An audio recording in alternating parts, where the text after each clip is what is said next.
love dads. All right. This is mine again. So, buckle up. The council, here's what I need the council to rule in on, whatever, touch base. Random Kid, Lincoln Prime, y'all are here right now. If you're on listening to this on the podcast, email us, wnnShow@gmail.com. We'd love to hear you weigh in on this. When to let something go versus confrontation. My dad is very non-confrontational, so I saw that. So when I was younger, I was very confrontational on everything because it was the worst. I know, huh? Yeah. Wow. But the true nature of what I have going on is there's just a lot of stuff, especially now that I've matured and gotten older, where it's just not worth it, right? There's just a lot of stuff I either internalize and don't confront people on that that becomes bad, or I choose to let things go. What I'm struggling with right now is a bit of a specific example. But last weekend, I think it was, my wife just texted me and said, hey, I did something, you won't like it. Now she drives Lyft, and a lot of times she does something like she'll turn off the digital meter for a senior citizen, whatever. Say, yeah, no, I shouldn't do that, but that's fine. You take care of somebody, whatever. Sometimes she'll get a little bit shady in some areas, but she feels safe. So I thought it was related to that. Like she took some crackhead down the street, but she's okay and whatever. No, it's a picture of a little kitten. And I was like, yeah, no, what are you talking about? No, we as a whole do not like cats. I really have some deep-rooted hatred for the feline species. I do not want them around. I'm so forced to have some wild crap outside my house because I live with a bunch of animal lovers, and those are not the words I want to use, but they're the words that Joe will allow on this show. So Hippie Evie. it's man, that's another discussion for later. What's animal loving versus no, you're not. Anyway, we hate cats. My daughter's been asked for whatever, and she's like, and sure enough, she had rescued that kitten at some stupid car wash. And I'm really upset because there's other things going on in life. There's a lot of stress going on, and there's a lot of areas I do not feel valued in as a person. And when she did that, it was just did it, done. We already have 2 small dogs in our house and a cat that just showed up one day, and we got tired of fighting with it and dealt with it. But we said that anyway, and then 1 or 2 stupid strays outside. It's just so frustrating. And then so I went to confront her one night. So is that it? You're just going to sit there and be snarky about things? I said, that cat cannot stay here. And she goes, or can't be here, or can't something here. And she's like, but it already is. So she's snarky about it. I was like, hasn't addressed it. Now I understand there's some other issues, but here's what I'm asking: the confrontation, when to let something go versus confrontation. It's a little cat. It's not a huge deal. There are other things I'm working through in my life that will deal with being valued, but I'm afraid that if I let it go this time, I don't want to fight. And I feel like where she is in life, there's just everything's primed for a fight right now. But I don't want this to be okay. Like, oh, well, we just did it and he'll just get used to it and get over it. Dad, husband will be fine.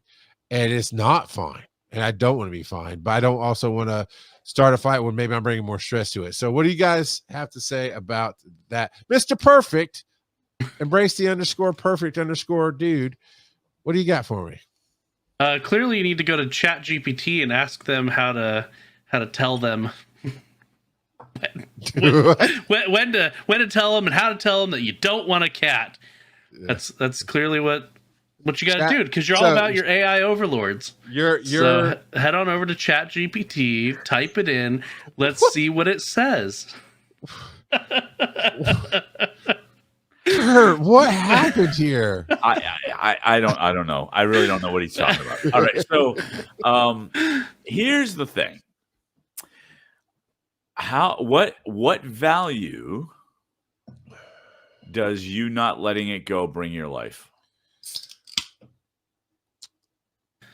I want an open and honest relationship with my wife that we've not always had. Mm-hmm. So I can say, I want to be able to say how you did this was, it really dug in deep. Right. It really does. I mean, and deeper than it should, but I also don't want to make a big deal of it. Like, I don't want to take away the joy my daughters are having. I just want them to understand that's it. I mean, that's not how you handle these things. Okay. So I don't know. I don't know. So, that's okay. That's a good answer. So there's two things at play here. The anger, right? Because you're angry about it. And then the concern about how it happened. Yeah. They're actually two separate things. Okay. I think you can let go of the anger. And I know it's hard. I struggle with this every day. Well, but to be fair, she really ought to have talked to you before making that decision that impacts the whole family. I think so. But if we take the anger part of it out of it, well yes, that allows us the ability to have that rational discussion and just say, look, I understand why you did this, but you have to understand where I'm coming from, why I didn't think that was right. And have a calm discussion rather than, you can't keep doing this crap. Yeah. Right. And it's hard. It's really hard because we're emotional people or beings. And, and in the heat of the moment, there's a reason it's called the heat of the moment. Right. And so I think that, one of the books that I read when I first started doing the 75 Hard thing was The Subtle Art of Not Giving an F. And the whole point of it is you have complete control over what or how you react to anything. And because we often will just say, well, look, I just snapped, or I did this, it was just, I didn't even think about it. I just reacted. Well, that absolves us of way too much responsibility. So we just got to take a step back, and it takes time to learn how to do it. And it's way easier for me to say not being involved. Right? I mean, I'm not great at it, but I do know that once I take a step back, I liken it to, have you guys both seen A Bronx Tale? I have, yeah. Okay. It's an old like mafia type movie. Joe, you really should watch it. It's awesome. It was a like an independent film that De Niro, I think Chaz Palminteri is the guy who wrote it. That's it. Yeah. He starred in it. De Niro was in it as well. Yeah. But there's this kid, and it's De Niro's kid in the movie, and Chaz Palminteri takes him on, and kind of mentors him in the thug life. and this kid is chasing this other kid, Joey Beans, and Joey Beans owes him $20, and he keeps chasing him all over town. And Chaz Palminteri's character goes, "What are you doing?" He goes, "Hey, Joey Beans, he owes me $20. He keeps ducking me." And Chaz Palminteri's going, "Do you like this kid?" He goes, "No." He goes, "So think about this: $20, and you never have to deal with him again." I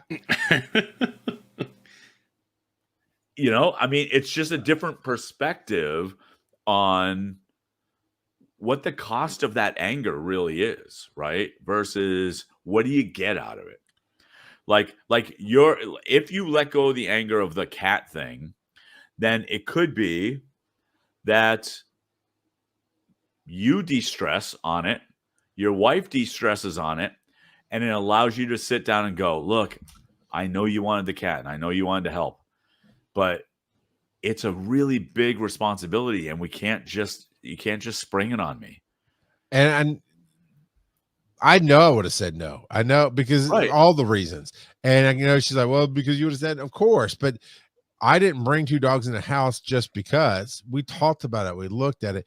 It's how we did things. Yeah, I mean, it's there's a lot to it there, and there's more than I'm going to share right now, Lincoln, about, I get it. If it's just a small issue, you can take away that stuff. Always take time to reflect, look over another perspective of having the cat kill you. In this case, not literally, but yeah, I don't want to take the 5 hours of sharing my entire married life story, but I've been encouraged upon in my life just increasingly. And I put up with stuff that Lots of husbands wouldn't. It has nothing to do with anything outside the marriage. It's just family issues, stuff like that. Just it's a lot. And if you'd like to hear that story, sign up at patreon.com/wise and Yeah, there you go, Kurt. Absolutely.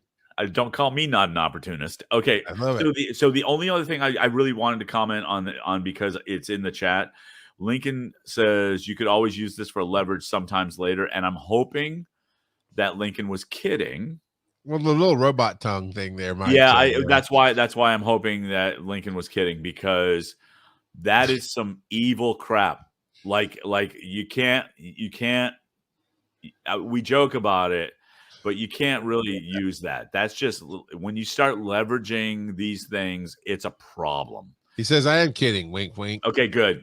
No, no, there was no winky emoji. No, good, because we totally wink, wink. Yeah. Joking about it's cool, but actually saving it to use for leverage later is not cool, and it's just evil. I did like random kids comment. You could take inspiration from Mafia on how to handle the cat. What? I was just going to say, probably shouldn't go around killing cats like a sociopath.